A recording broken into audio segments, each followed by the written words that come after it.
channel. Hope you all are doing really well.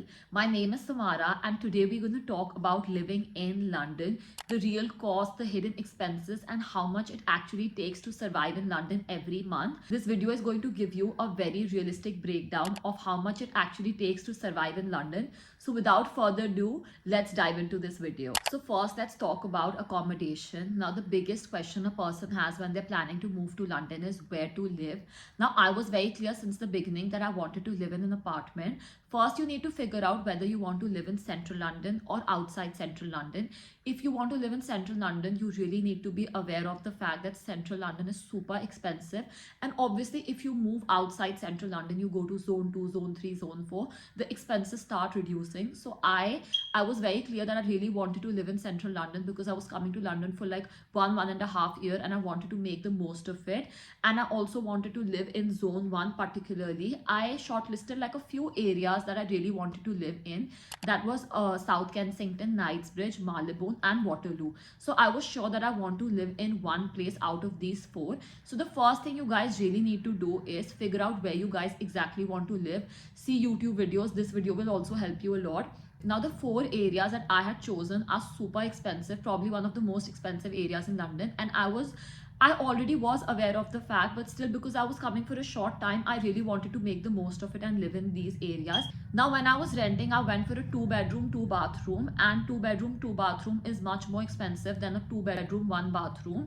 And when you go for a 2-bedroom in these 4 areas, the rent somewhere varies from 3,600 per month to 6,000 per month, depending on how big the apartment is and exactly where it is located. Now, when it comes to the rent I'm somewhere paying in between this, like 3,600 is this, 6,000 this, and somewhere I'm paying in the middle. Honestly, the rent I am paying is super expensive. If you choose to live in a different area or if you plan on going outside central London, you can get something much cheaper. So yes, when it comes to rent, I am paying a lot and that's honestly not the most sensible thing to do. So I will personally recommend you guys that if you are not that particular about living in central London, do try to save some money when it comes in rent.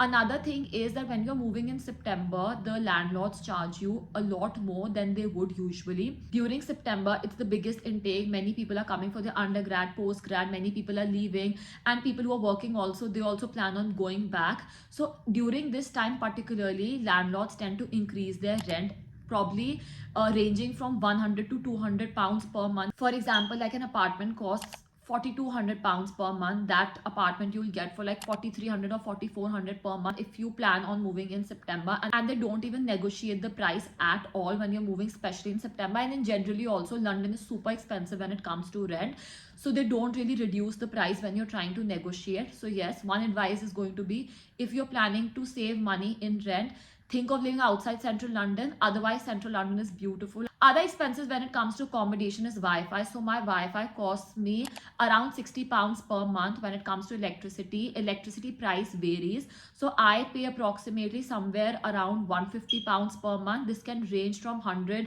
to 200 pounds depending.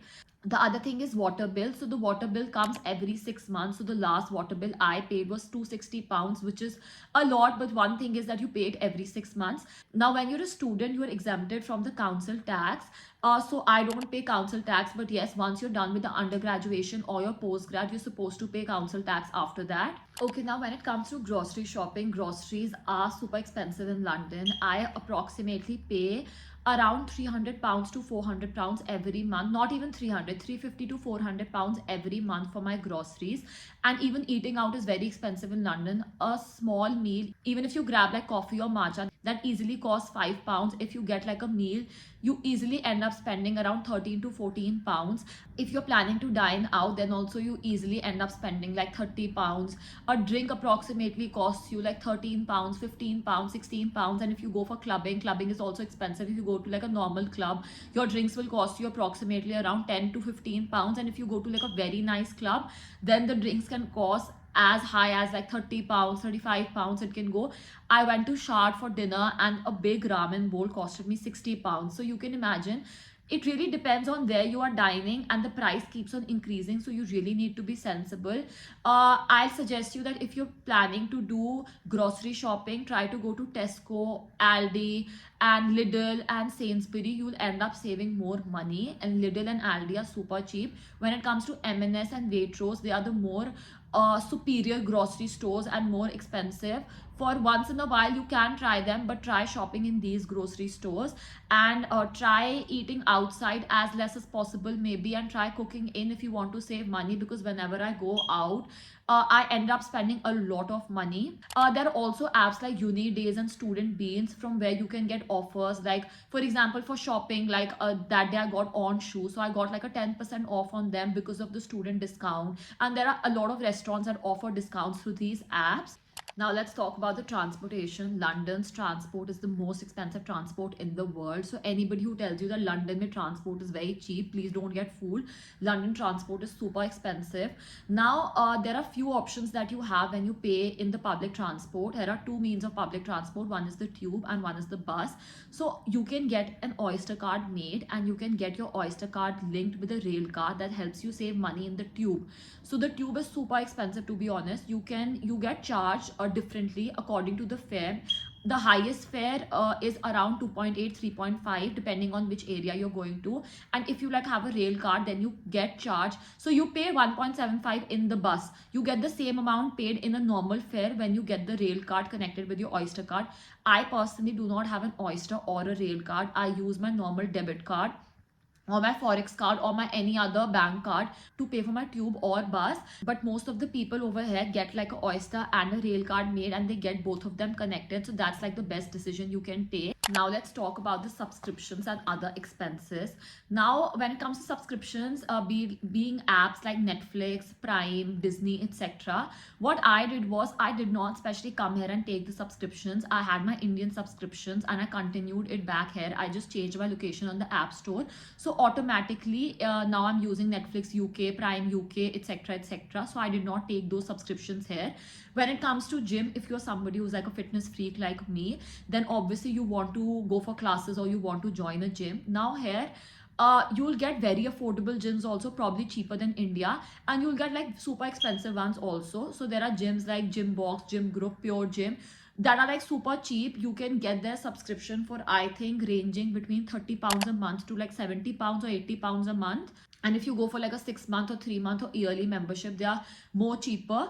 And then there are like gyms that are like super fancy, like Third Space, which costs you like around 300 to 350 pounds per month, depending on the location and which package you go for. So whichever suits you, accordingly go for that gym. There are also yoga classes, Pilates classes, and a lot more classes. There's kickboxing, dancing, and you can either pay per class, per week, for 10 days, 15 days, or for a month. And there are different passes that you can buy, which has like a combination of different classes. There are a lot of studios like that over here. I've also explored them, so I'll definitely suggest you to try them and do whatever that suits you.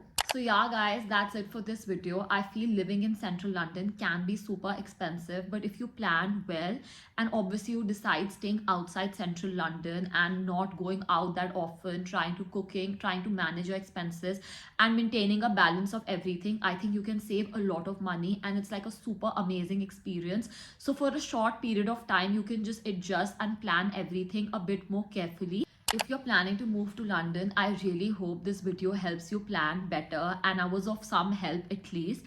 If you have any questions, please type it below in the comment box and I'll reply immediately.